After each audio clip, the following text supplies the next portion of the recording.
1226, on your side, wherever you go. From the station that's on your side, this is News 12, First at 5. Protests today in Minneapolis in what was supposed to be the trial for the former officer accused of killing George Floyd. But first, a big day for teachers as they begin to receive the COVID vaccine exactly 1 year after the start of the pandemic.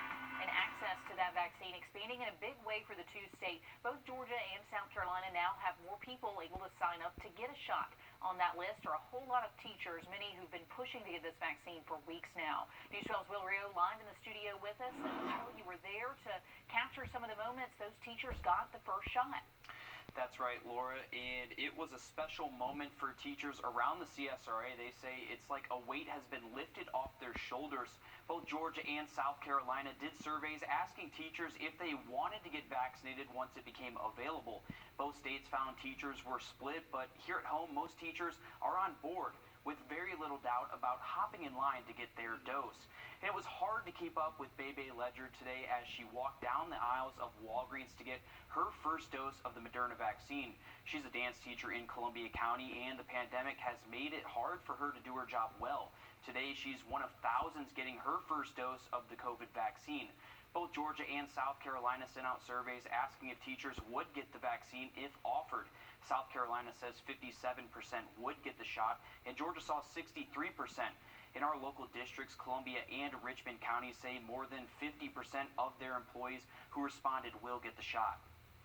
It's not even just teachers, it's all school personnel, janitors, everybody like that can be protected from this virus because teachers are the backbone of not only our community, but also the schools. It was literally a weight lifted off my shoulders, for sure.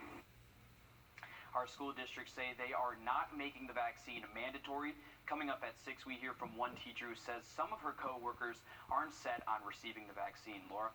All right, Will, thank you. Hundreds of Richmond County school employees and Superintendent Dr. Kenneth Bradshaw also getting the vaccine today. They received it through the state's Department of Public Health. And bus drivers, nutrition staff, as well as school administrators and teachers all making up that group. Dr. Bradshaw says it is so nice to see things all coming together. It's amazing just what we've done over the last 6 to 8 months with just coming up with the vaccination. Our kids need to be in school. We want them in school. We're excited to have them in school, and hopefully this will allow us to continue to have them in school. Coming up in the next half hour, we're going to hear more about how DPH and other providers are working to vaccinate teachers and the rest of that expanded category. Taking a peek outside, a glorious afternoon. It was a chilly start as we look over Wheeler Road, but it warmed up to be a perfect day out there, Riley. It really did, Laura. We saw low temperatures this morning, actually down in the 20s for many of us, but this afternoon we're talking about highs in the mid to upper 60s. Beautiful look down I-20 westbound in Columbia County. We do have blue skies there. May notice a little bit of haze in the sky in some places where they are doing some controlled burns. We're at 66 degrees this afternoon in Augusta. Fairly calm winds. Haven't really seen anything pick up more than around 5 miles an hour this afternoon. We're at 67 in Bushfield, 65 in Aiken. Everybody at least hitting 60, and this will be our one cool afternoon, if you can call it cool. We're actually expecting high temperatures back into the 70s by tomorrow afternoon. Now, through this evening, since we have dry air in place, it means our air can cool down very quickly once that sun goes down. So around 62, around 6 p.m., but by the time we get to around 10 o'clock, we're already talking temps in the low 40s, potentially hitting the upper 30s before midnight. So we are expecting those chilly temperatures again early tomorrow morning. Many of us are actually expected to get down to freezing. We do have some freeze warnings in effect for some of our southern counties. We'll have much more on that coming up in the full forecast. As more of us get the COVID-19 vaccine, the CDC is releasing new guidelines for those who have been fully vaccinated. And as Skylar Henry reports, there will be more vaccines on the way as part of that $1.9 trillion American Rescue Plan. President Biden visited with veterans receiving their coronavirus vaccines Monday afternoon. We're going to reach 100 million doses pretty soon. But we have to focus more on getting to the neighborhoods that are at-risk neighborhoods. This comes as the CDC has issued new guidelines for those who have already been fully vaccinated. As more Americans are vaccinated, a growing body of evidence now tells us that there are some activities that fully vaccinated people can resume at low risk to themselves. Under the CDC recommendations, people fully vaccinated can now gather with other vaccinated people in small groups without wearing masks or social distancing. However, the CDC is asking vaccinated people to continue to wear masks and practice social distancing while in public, and they are still advising people to avoid medium and large in-person gatherings. Still, over 90% of the population is not yet vaccinated, and that is our responsibility to make sure, in the context of 60,000 new cases a day, that we protect those who remain unvaccinated and remain vulnerable. New money for a national vaccination program is included in the President's American Rescue Plan, which the Senate passed over the weekend, and is now headed for a final vote in the House. I'm hopeful we can have a nice signing ceremony sometime this week. The bill includes $1,400 stimulus checks for many Americans. Other elements include a child tax credit of up to $3,600 per child, as well as a $34 billion expansion of Obamacare subsidies. These people in the Congress today, the House and the Senate on the Democratic side, are out of control liberals. Not a single Republican in either chamber has voted to support the bill. Skylar Henry, CBS News, Capitol Hill. The CDC says fully vaccinated people don't need to quarantine or test if they don't show symptoms after being exposed. Meanwhile, the House is expected to take up the vote on the American Rescue Plan tomorrow, so we'll keep you posted on that. Senator Jon Ossoff will host a virtual town hall tonight. He's taking live questions and talking about COVID-19 relief. The virtual town hall starts at 7:30 on Ossoff's Twitter, Facebook, and YouTube pages if you'd like to ask a question. Georgia Senator Raphael Warnock also speaking earlier today about the economic rescue plan. During his remarks, he praised Georgia voters for their role in helping get the bill passed. You have helped the whole nation. Because let's be clear, this package, this COVID-19 package, was passed in the United States Senate by one vote. Georgia made the difference. Warnock also says it is time to shift the focus towards getting all schools reopened 5 days a week for in-person learning. The president expected to sign 2 executive orders aimed at improving gender equity. The first will establish the White House Gender Policy Council, which will work to end sexual harassment. A second executive order will direct the Department of Education to ensure students are safe from sexual violence. The First Lady speaking out today on International Women's Day. My husband understands that we can't do this alone. The United States will stand with you. We will make the choice to lead, to be bold, and to lift up women and girls everywhere who light our way. The Biden administration says the pandemic has impacted women disproportionately. Many have left the workforce to care for their families. And coming up on News 12 at 6 o'clock, we're taking a look at the pandemic's impact on women right here at home. Illegal items confiscated in South Carolina prisons in one of the largest conspiracy investigations in the state. Officials say contraband cell phones allowed inmates to run an empire of drug trafficking throughout the state. And today, the Attorney General indicted about 100 defendants, 10 of which are already in prison. The Attorney General says this is the proof lawmakers need to allow the state to jam cell phone signals at prisons. Jury selection delayed in the trial of former Minneapolis police officer Derek Chauvin. He's charged in the death of George Floyd. Crowds today gathered outside the government center as the judge put off questioning jurors until tomorrow. The judge is waiting to see what an appeals court decides about the third-degree murder charge. Potential jurors did already fill out a 16-page questionnaire, though.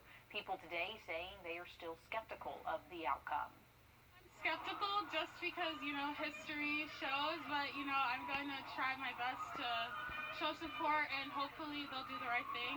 A lot of the times with cases like this, there isn't really justice served. Chauvin has pleaded not guilty to charges of second-degree murder and manslaughter. The 3 other officers involved in Floyd's death will be tried separately.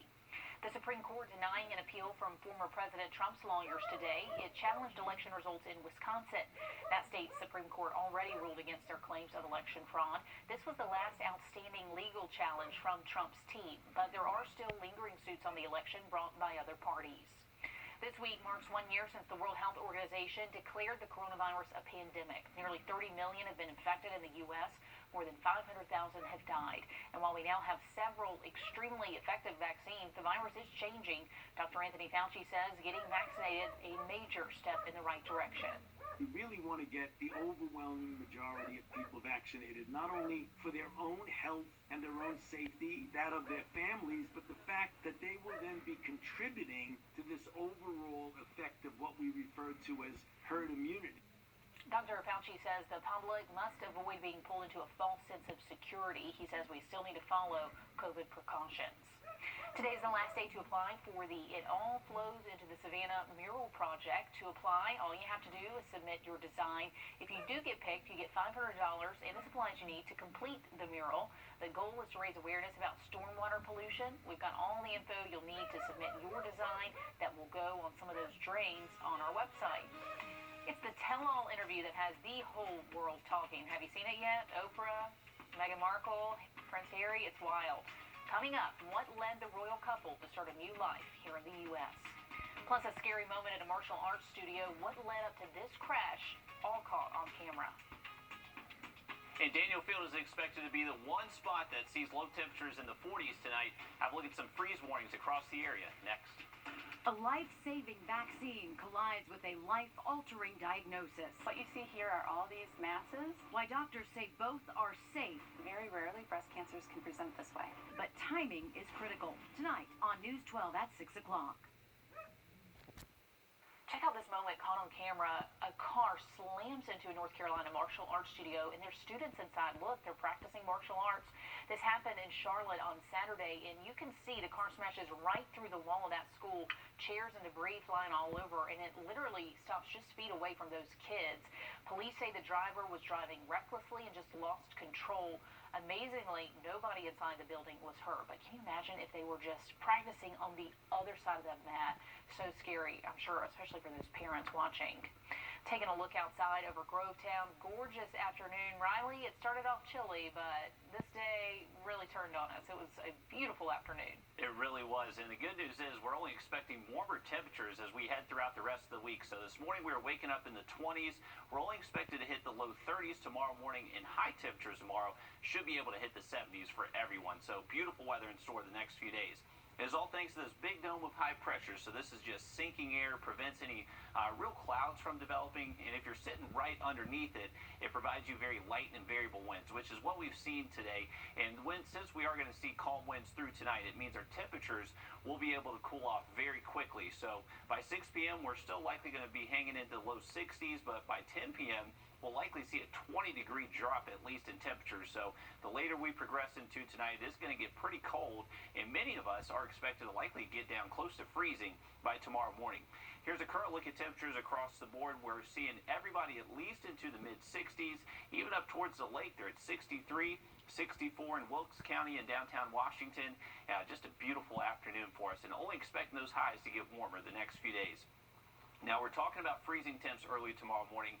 If you live inside Bobby Jones, you will be the one spot that likely will not get anywhere close to freezing. We're actually expecting the metro to most likely stay in the low 40s for low temperatures. So once again, if you live around a city environment with a lot of concrete around you, those temperatures are likely going to stay much warmer tonight in the low 40s. But if you live out in the country in a more rural spot, that's where we're expecting those temperatures to most likely get down to the low 30s. That does include places like Bushfield and even further south in Screven, Allendale, Jenkins County. You are expecting freezing temperatures early Tuesday morning and late tonight. And your growing season has already started, which is why you do have freeze warnings in effect. Even though the rest of us are not underneath these freeze warnings, we're still expecting freezing temperatures. It's just that the growing season is a little bit later for us north of those counties, so don't let that confuse you all too much. Tuesday morning will be the coldest over the next 5 days. Not expecting freezing temperatures Wednesday, Thursday, Friday, or even this weekend. We're actually expecting low temperatures to be well above normal, possibly in the low 50s by the time we get to Saturday morning. Those high temperatures tomorrow, most likely going to hit at least 70 for everybody. It's going to be beautiful tomorrow. 72 is what I'm going with here in Augusta. And if you live south of Augusta, you'll likely join us at least around 72. A beautiful day to go fishing. Just remember that early in the morning, we are expecting those chilly temps. So just be prepared for that. Later into the forecast, we are expecting warmer nights and mornings, which is likely going to trigger that pollen, folks. So unfortunately, allergy sufferers likely going to have a rough next couple of weeks. Breaking news just into our newsroom. The Georgia Senate has just passed House Bill 531. That's the one we've been telling you about, focused on voting requirements. The bill just passed with a 29-20 vote, and it now heads to the Georgia House, where it is expected to pass in the coming weeks. We will keep you posted. Well, we are all buzzing about Prince Harry and Meghan Markle's 2-hour sit-down with Oprah Winfrey last night on CBS. Really must-see TV. I was glued for every minute of it. Chris Martinez has details about some new information not aired from the interview. Well, I think the roof has just been blown off Buckingham Palace, and I think they've unleashed hell. Reaction to Prince Harry and Meghan Markle's jaw-dropping interview with Oprah Winfrey has been swift. This felt much more like scores are being settled at a personal level with members of the family. In the sit-down, the couple detailed to Oprah their life under the rules of Buckingham Palace and why they decided to step away. One of the biggest revelations involved the couple's son Archie and accusations of racism. Concerns and conversations about how dark his skin might be when he's born. What? What was that conversation? That conversation I'm never going to share. Oprah explained on CBS this morning. He did not share the identity with me, but he wanted to make sure that I knew, and if I had an opportunity to share it, that it was not his grandmother nor his grandfather that were a part of those conversations. The palace have now. I just don't see how they cannot respond to this. Also new today, more on Meghan's assertion that the British tabloid press treats her far differently than her sister-in-law, Kate Middleton. Rude and racist are not the same. And equally, you've also had a press team that goes on the record to defend you, especially when they know something's not true.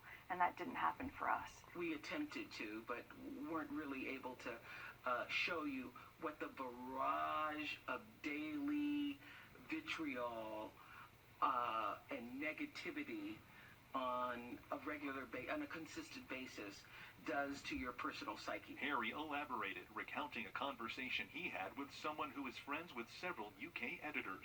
He said, you need to understand that the UK is very bigoted. And I stopped him. I said, the UK is not bigoted. The UK press is bigoted, specifically the tabloids. Is that what you mean? He goes, no, the UK is bigoted.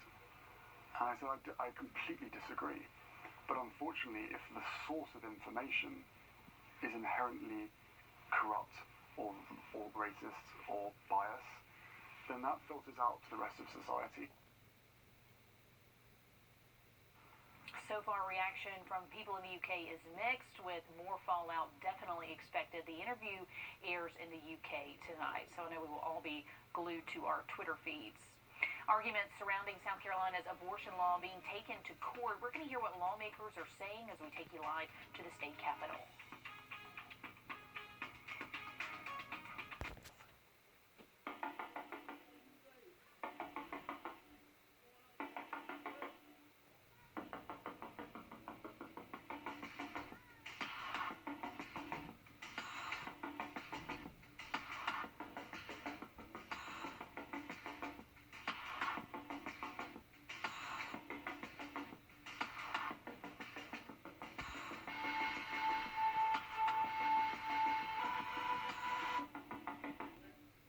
Like and follow News 1226 on Facebook for the latest up-to-date coverage near you. Georgia injury lawyers. Well, here's a look down Wrightsboro Road right next to Daniel Field. A beautiful afternoon. We're currently at 66 degrees at Daniel Field, and the climate report did just come in. And here's what we did by the numbers. 67 today for a high at Daniel Field, 68 at Bushfield. But notice the difference in low temperatures, folks. We're likely going to see this again tomorrow morning. Bushfield was much cooler, got all the way down to 27. Daniel Field still got close, got to the mid-30s. Now, by tomorrow morning, we're expecting Daniel Field to most likely stay in the low 40s, while Bushfield likely hits the low 30s. High temperatures next few days, though, only going to be getting warmer for us. We should be able to hit the low 70s across most of the area tomorrow, and then talking highs close to 80 by Thursday. We're going to continue that nice weather into the weekend. No chance for rain until next Monday. All right, sounds good, Riley. The news continues on First at 5. We're going to be back in less than 3 minutes. Richard Rogers joining me at the desk. We'll see you then.